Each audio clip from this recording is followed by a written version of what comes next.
इस वीडियो में हम लेकर आए हैं कक्षा 9 के छात्रों को विज्ञान विषय से अध्याय 1 हमारे आसपास के पदार्थ। सर्वप्रथम हम समझेंगे पदार्थ किसे कहते हैं। ऐसा कुछ भी जो स्थान घेरता है वह जिसमें द्रव्यमान होता है पदार्थ कहलाता है। वो पदार्थ छोटे छोटे कणों से मिलकर बना होता है। पदार्थ के उदाहरण हैं जैसे किताब, पेन, तारे, सूर्य, हवा, ग्रह, पानी आदि सभी पदार्थ की श्रेणी में आते हैं। पदार्थ कणों से मिलकर बना होता है। कणों की गुणधर्म भी यहाँ पर दिए गए हैं। पदार्थ के कणों के बीच रिक्त स्थान होता है। पदार्थ के कण निरंतर गतिशील होते हैं। पदार्थ के कण एक दूसरे को आकर्षित करते हैं।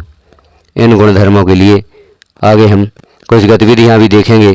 किस प्रकार से सिद्ध करेंगे कि पदार्थ के कणों के बीच रिक्त स्थान होता है, पदार्थ के कण निरंतर गतिशील होते हैं और पदार्थ के कण एक दूसरे को आकर्षित करते हैं।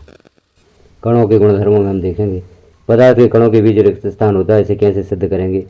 अब कणों के बीच रिक्त स्थान सबसे कम ठोस में होता है, ठोस से अधिक द्रव में होता है और सबसे अधिक गैस में होता है।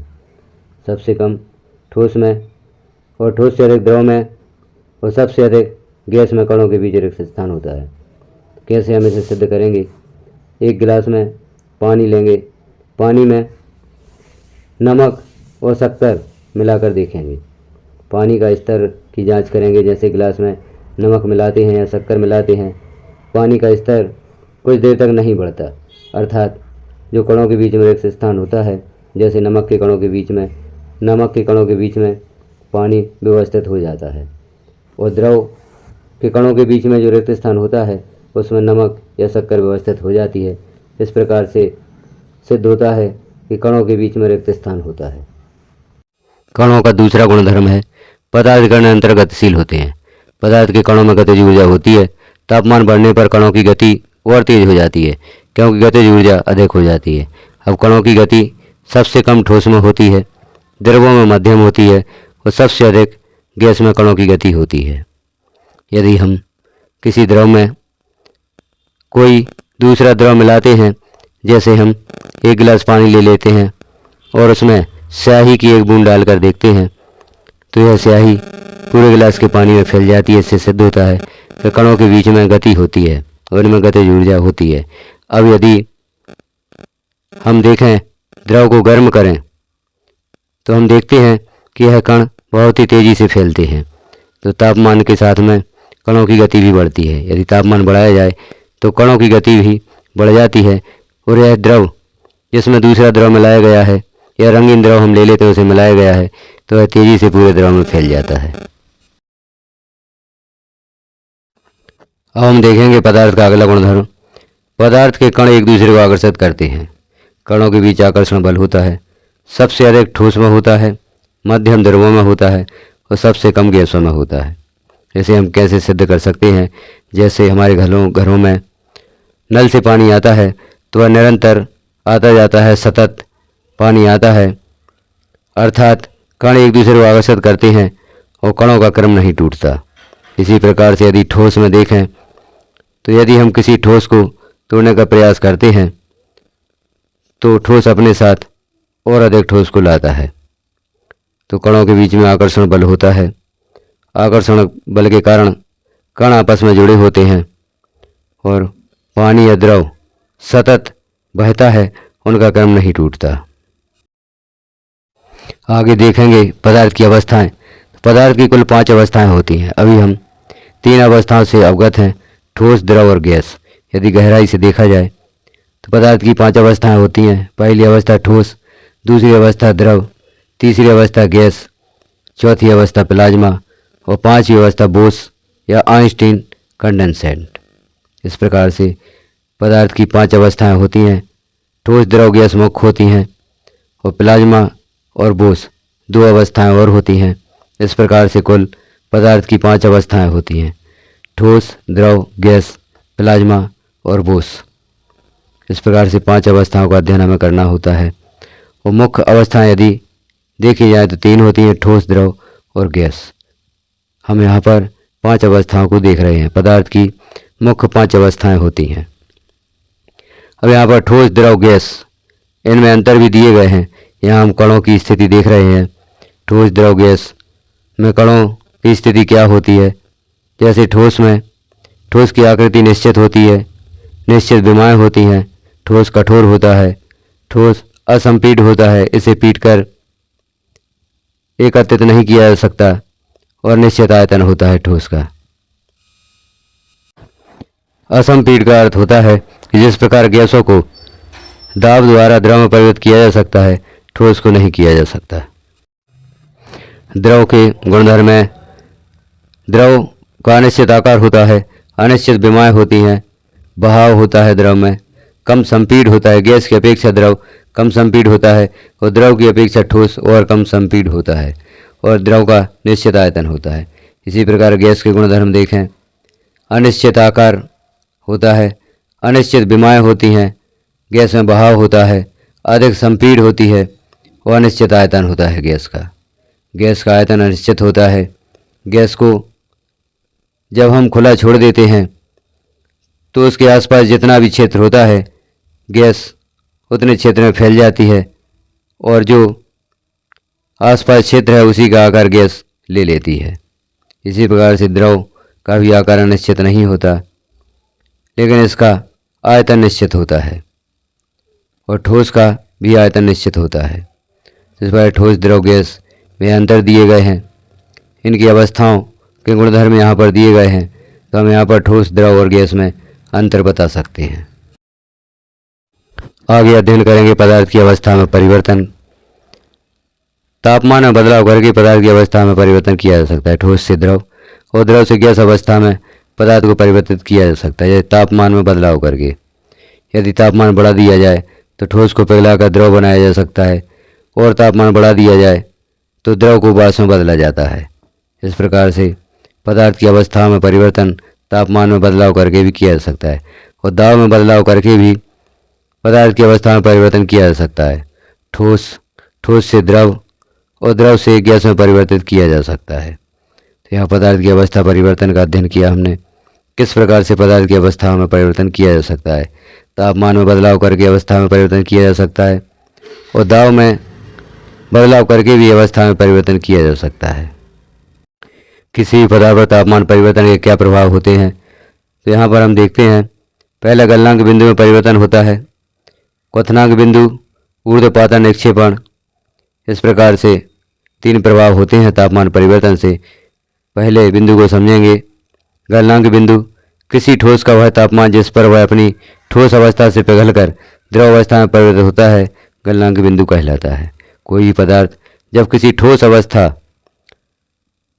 से द्रव अवस्था में परिवर्तित होता है तो जिस तापमान पर यह परिवर्तन होता है वह तापमान गलनांक बिंदु कहलाता है। संगलन की प्रसुप्त ऊष्मा, वायुमंडलीय दाब पर 1 किलोग्राम ठोस को उसके गलनांक पर द्रव में बदलने की जितनी ऊष्मा की आवश्यकता होती है उसे संगलन की प्रसुप्त ऊष्मा कहते हैं। वायुमंडलीय दाब पर 1 किलोग्राम ठोस को उसके गलनांक पर द्रव में बदलने के लिए जितनी ऊष्मा या ऊर्जा की आवश्यकता होती है उसे संगलन की प्रसुप्त ऊष्मा कहते हैं। तो यहाँ प्रसुप्त ऊष्मा की परिभाषा दी गई है और ऊपर हमने गलनांक बिंदु को समझा था, गलनांक बिंदु की क्या परिभाषा होती है। तो इस प्रकार से गलनांक बिंदु और संगलन की प्रसुप्त ऊष्मा संबंधी प्रश्नों का उत्तर यहाँ पर हमें प्राप्त हो जाता है। अब हम देखेंगे तापमान परिवर्तन के प्रभाव में क्वथनांक बिंदु किसे कहते हैं। किसी द्रव का वह तापमान जिस पर वह अपनी द्रव अवस्था को छोड़कर गैसीय अवस्था में परिवर्तित होता है, क्वथनांक बिंदु कहलाता है। किसी द्रव का वह तापमान जिस पर वह अपनी द्रव अवस्था से गैसीय अवस्था में परिवर्तन होने लगता है, उस पदार्थ का क्वथनांक बिंदु कहलाता है। बाष्पीकरण की गुप्त ऊष्मा की परिभाषा भी यहाँ पर दी गई है। वायुमंडलीय दाब पर 1 किलोग्राम द्रव को उसके क्वथनांक पर गैस में बदलने के लिए जितनी ऊष्मीय ऊर्जा की आवश्यकता होती है उसे बाष्पीकरण की गुप्त ऊष्मा कहते हैं। तो क्वथनांक बिंदु किसे कहते हैं और बाष्पीकरण की गुप्त ऊष्मा किसे कहते हैं, यहाँ से आप अच्छी तरह से समझ सकते हैं। ऊर्ध्वपातन किसे कहते हैं। पदार्थ द्रव अवस्था में परिवर्तन हुए बिना ठोस अवस्था से सीधे गैस में बदलने की प्रक्रिया को ऊर्ध्वपातन कहते हैं। कोई भी पदार्थ जब द्रव में परिवर्तित हुए बिना सीधे गैस में परिवर्तित हो जाता है तो इस क्रिया को ऊर्ध्वपातन कहते हैं। निक्षेपण, गैस से सीधे ठोस बनने की प्रक्रिया को निक्षेपण कहते हैं। जैसे अमोनियम क्लोराइड, कपूर, नेपथलीन की गोलियाँ इसका उदाहरण है। तो ऊर्ध्वपातन, जैसे हम कपूर को वायुमंडल में खुला छोड़ देते हैं तो वह बगैर द्रव में परिवर्तित हुए सीधा गैस अवस्था में परिवर्तित हो जाता है, यह क्रिया ऊर्ध्वपातन कहलाती है। और गैस से सीधे ठोस बनने की प्रक्रिया को निक्षेपण कहते हैं। इसके उदाहरण भी यहाँ पर दिए गए हैं। पदार्थ की अवस्था परिवर्तन को यहाँ पर रेखा चित्र द्वारा दर्शाया गया है। किस प्रकार से पदार्थ द्रव से गैस, गैस से ठोस, ठोस से द्रव में परिवर्तित होता है। तो जैसे ठोस संगलन हुआ तो द्रव में परिवर्तित हो जाता है, और जब द्रव का जमना क्रिया होती है तो ठोस में परिवर्तित होता है। अब द्रव का बाष्पीकरण होता है तो वह गैस में परिवर्तित होता है, और जब गैस का संघनन होता है तो वह द्रव में परिवर्तित हो जाती है। यहाँ पर ठोस का ऊर्ध्वपातन होता है तो सीधे गैस में परिवर्तित होती है, और गैस जब ठोस में परिवर्तित होती है तो निक्षेपण प्राप्त होता है। तो यह अवस्था परिवर्तन को यहाँ पर रेखा चित्र द्वारा दर्शाया गया है। किस प्रकार से ऊर्ध्वपातन की क्रिया होती है, ऊर्ध्वपातन किसे कहते हैं, निक्षेपण का प्राप्त होता है। ठोस का संकलन होता है तो द्रव प्राप्त होता है, और जब द्रव जमता है तो ठोस प्राप्त होता है। द्रव का बाष्पीकरण होता है तो द्रव गैस अवस्था में परिवर्तन हो जाता है, और गैस का संघनन होता है तो गैस द्रव में परिवर्तित हो जाती है। अब हम देखेंगे पदार्थ पर दाब परिवर्तन के प्रभाव।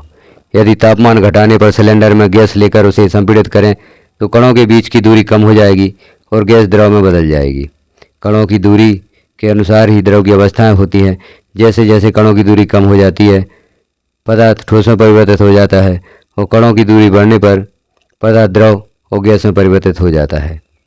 क्योंकि ठोस में पदार्थ के कणों की दूरी आपस में कम होती है, द्रव में यह दूरी बढ़ जाती है, और गैस में कणों की आपस में दूरी और अधिक बढ़ जाती है।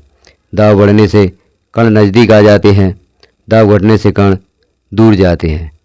जैसे ठोस कार्बन डाइऑक्साइड, शुष्क बर्फ, यहाँ पर दाब बढ़ाया जाए तो कार्बन डाइऑक्साइड ठोस में परिवर्तित हो जाती है। तो इस प्रकार से यदि तापमान घटाने पर सिलेंडर में गैस लेकर उसे संपीड़ित करें तो कणों के बीच की दूरी कम हो जाएगी और गैस द्रव में परिवर्तित हो जाती है। तो इससे सिद्ध होता है कि दाब बढ़ने से कण नज़दीक आते हैं और दाब घटने से कण दूर जाते हैं। अब हम देखते हैं बाष्पीकरण किसे कहते हैं। यह सतह पर होने वाली प्रक्रिया है जिसमें द्रव पदार्थों में सतह के कण क्वथनांक से नीचे किसी भी तापमान पर वाष्प में बदलने लगते हैं। इसी प्रक्रिया को बाष्पीकरण कहते हैं। अर्थात कमरे के तापमान पर जब कोई द्रव वाष्प में परिवर्तित होता है तो यह क्रिया बाष्पीकरण कहलाती है, और यह सतही प्रक्रिया है। बाष्पीकरण वह क्रिया है जिसमें द्रव पदार्थों में सतह के कण क्वथनांक से नीचे किसी भी तापमान पर वाष्प में बदलने लगते हैं। इसी प्रक्रिया को बाष्पीकरण कहते हैं। बाष्पीकरण को प्रभावित करने वाले कारक निम्नलिखित हैं: सतह का क्षेत्रफल, तापमान, आर्द्रता और वायु की गति। सतह का क्षेत्रफल बढ़ने पर बाष्पीकरण की गति बढ़ जाती है।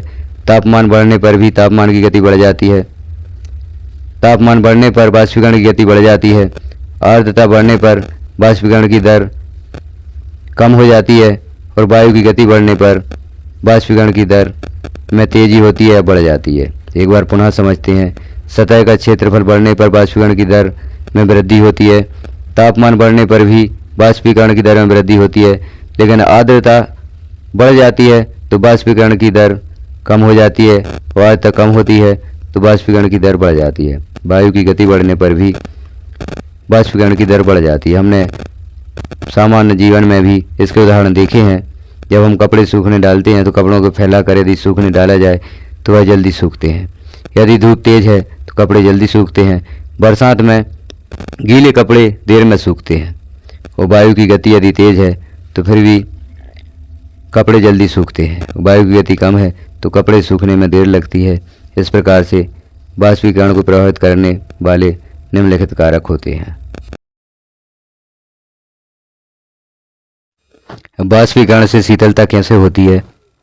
बाष्पीकरण प्रक्रिया के दौरान द्रव के कण अपने आसपास के वातावरण से ऊर्जा अवशोषित कर लेते हैं। वातावरण से ऊर्जा की हानि होती है और वातावरण शीतल हो जाता है। यह उदाहरण है बाष्पीकरण से शीतलता। जैसे मटके का पानी ठंडा क्यों होता है, इसका उदाहरण यहाँ पर प्रस्तुत होता है कि बाष्पीकरण प्रक्रिया के दौरान द्रव के कण अपने आसपास के वातावरण से ऊर्जा अवशोषित कर लेते हैं और वातावरण से ऊर्जा की हानि होती है और वातावरण शीतल हो जाता है। मटके की दीवारें छिद्रयुक्त होती हैं और पानी बाष्पीकृत होता है। जब पानी बाष्पीकृत होता है तो वह अपने आसपास की ऊर्जा अवशोषित कर लेता है और मटके का पानी ठंडा रहता है। आपके लिए यहाँ पाठ से महत्वपूर्ण कुछ प्रश्न भी दिए गए हैं जिनके उत्तर हम अगले भाग में देखेंगे। ईथर और एसीटोन जैसे द्रवों को ठंडे स्थान पर रखा जाता है।